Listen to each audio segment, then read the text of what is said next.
tous, aujourd'hui nous sommes à Ans-sur-Lesse et avec Waldorado on vous emmène découvrir un endroit dont le nom est connu de tous les Belges. Il s'agit des Grottes de Ans, véritable site touristique mais aussi entreprise wallonne qui emploie beaucoup de personnes.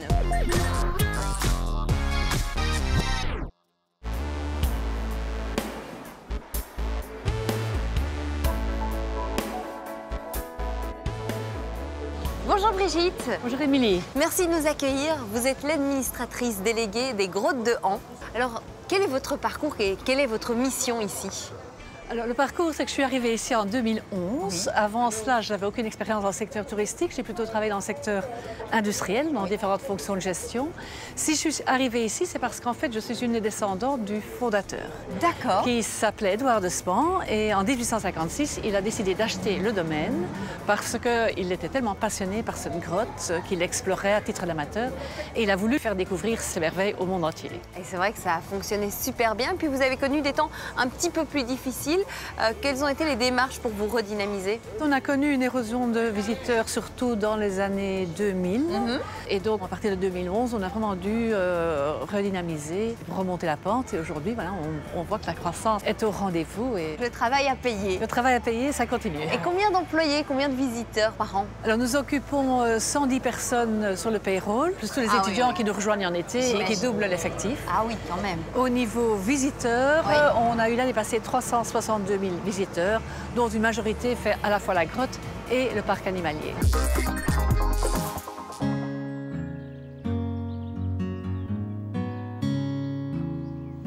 Je vais continuer la visite par le parc animalier. Anthony, le responsable adjoint, m'a donné rendez-vous tout là-haut dans les arbres. Bonjour Anthony. Ah, bonjour Émilie. Ça va bien?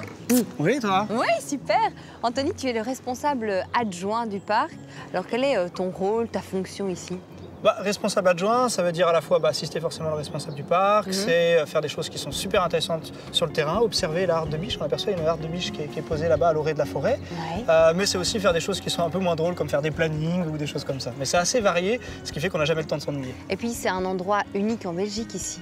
Ouais, tu as 250 hectares de nature préservée. On est sur un site naturel dans lequel il y a plus de 2000 espèces qui vivent naturellement. Et dans ces espèces, on a ajouté des animaux qui vivent ou qui, à un moment donné, ont vécu en Europe. Ce qui veut dire que quand tu te balades ici, effectivement, tu n'as pas des lions, tu n'as pas des tigres, mais tu as que des animaux qui sont présents en Europe. Tout ça pour dire qu'il n'y a pas besoin d'aller à l'autre bout du monde pour se dire que la nature, elle est belle. Il y a des choses extraordinaires autour de chez nous. Il faut juste prendre le temps de les observer. C'est les bisons là-bas qui courent, regarde. Par contre, si tu quittes 2 secondes, profite des yeux, regarde. C'est en train de courir, tu as les jeunes bisons. Comment vous vous différenciez d'un zoo? Il n'y a pas de cage évidemment, les animaux sont en liberté. Alors, ils sont en semi-liberté pour la plupart d'entre eux. Ouais. Donc, le site est clôturé sur la partie extérieure.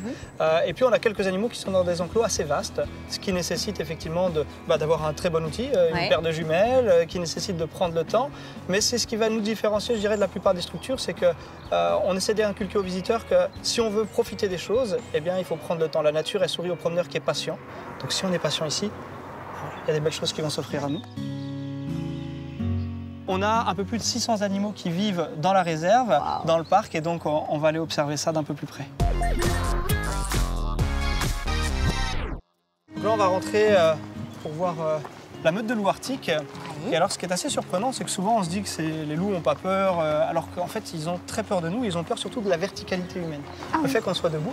Donc, ce qu'on fait, c'est quand on va essayer de se descendre un petit peu pour pouvoir leur permettre de se rapprocher. Et on doit baisser le son, et puis on va surtout essayer de leur cacher un peu de nourriture. Donc en fait la nourriture on peut la donner juste en posant, mais là elle va être coincée dans un tronc d'arbre. On va mettre des petites odeurs et puis des onglots en fait d'animaux pour les odeurs, ça va les occuper. C'est ce qu'on appelle de l'enrichissement. Donc on va pouvoir y aller. Le temps pris, on va passer par ici. Youps.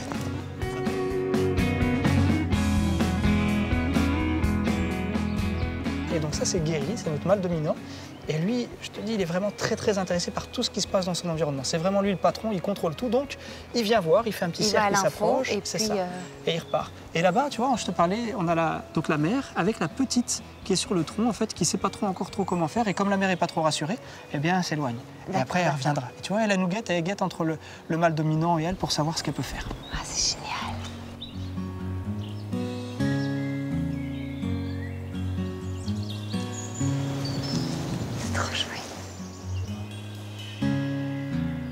Je quitte la petite famille des loups pour aller observer d'autres animaux étranges comme le glouton. Un animal incroyable qui est un mélange de loup, d'ours, de martre, de blaireau. C'est un animal qui vit en Europe. Et quand on parlait d'étrangeté, de choses incroyables en Europe, bah ça incarne tout ça. C'est un animal très menacé dans la nature à cause du braconnage, parce qu'on l'associe au diable, parce que c'est un animal qui fait peur, qui fait beaucoup de bruit. Ah bon? Mais quand tu vois sa bouille... Bah oui, il a une toute bonne petite bouille. Anthony me parle de son métier avec passion, mais souligne aussi que ce n'est pas de tout repos. Quel que soit le temps, il faut prendre soin du parc et de ses petits locataires, et cela 7 jours sur 7. Ce ne sont pas Marlène et Willy qui vont me contredire. Ils ont quel âge? 28 ans. Alors un ours va vivre à peu près 20-25 ans en milieu naturel. En captivité, si tu as de la chance, 25, 27, peut-être 30 ans. Donc 28, c'est exceptionnel. Ouais, on est vraiment très contents. Ça fait 26 ans qu'ils sont sur le site. Wow. Donc ils font partie de la famille. Ah ouais, oui. Ce qui est assez incroyable, c'est que les ours ici, ils demandent quand même pas mal d'attention. Parce que comme ils sont vieux, Marlène fait de l'hypertension, donc elle a tous les matins des cachets à prendre pour l'hypertension. Et lui, il est incroyable parce qu'il est d'une tendresse avec elle incroyable. Quand elle était malade, quand elle n'était pas bien, il essayait de la calmer, de l'apaiser. Les matins, quand tu arrives et qu'ils sont endormis, eh bien, ils dorment dans les pattes l'un de l'autre, un peu en cuillère. C'est un vrai coup fusionnel. Oui, et même, je trouve que leur tête est synchro. Ils bougent vraiment, voilà, hop, là, de gauche à droite, ils regardent la même chose au même moment. C'est extra. Les animaux, vous les achetez? Ça se passe comment? Alors non, en fait, on fait partie de l'EASA, donc l'Association européenne des parcs zoologiques, qui a une charte éthique avec toutes des conditions assez complexes d'admission et qui fait qu'aucun animal ici n'est vendu ni acheté. En fait, ce ne sont que des prêts, que des animaux qui sont donnés parce que l'argent qu'on pourrait obtenir les uns les autres, elle sert à la conservation, elle sert à financer des actions pour remettre des animaux dans la nature, pour aider des associations à avoir des actions concrètes sur le terrain. Donc finalement, il n'y a pas cette notion de marchandise d'animaux. Ça, c'est pas notre façon de faire. D'accord. Votre philosophie. C'est un métier que tu aimerais faire très longtemps? Ah ouais, forcément, parce que tu as tout le temps plein de choses à apprendre. Plus on reste, plus on apprend de choses.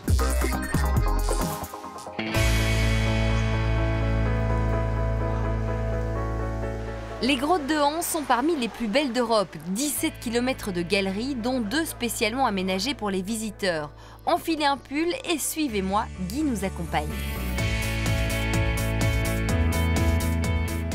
Guy, vous êtes le responsable adjoint de la grotte. En quoi consiste votre métier?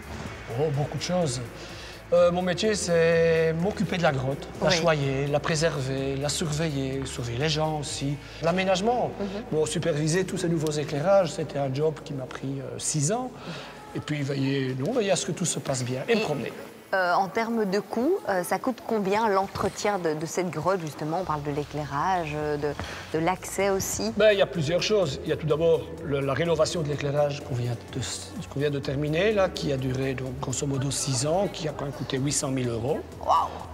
Eh oui. Il y a payer les gens qui travaillent. Ici, on a un personnel qui est à temps plein. Donc la maintenance, c'est un service 7 jours sur 7 ici. Samedi, dimanche, jour férié. Et combien de personnes travaillent pour vous, justement? Je veux dire un petit staff de 8 personnes. 8 personnes pour la grotte. Pour la grotte et le train. Okay. C'est un peu le même service. Guy, il y a aussi une nouveauté dont vous êtes fier. C'est le spectacle son et lumière original. Ah, celui-là, on l'a attendu. Oui. Mais je dois dire qu'on est fiers, car c'est vraiment une belle réussite. D'ailleurs, je vous propose de regarder tout de suite un extrait.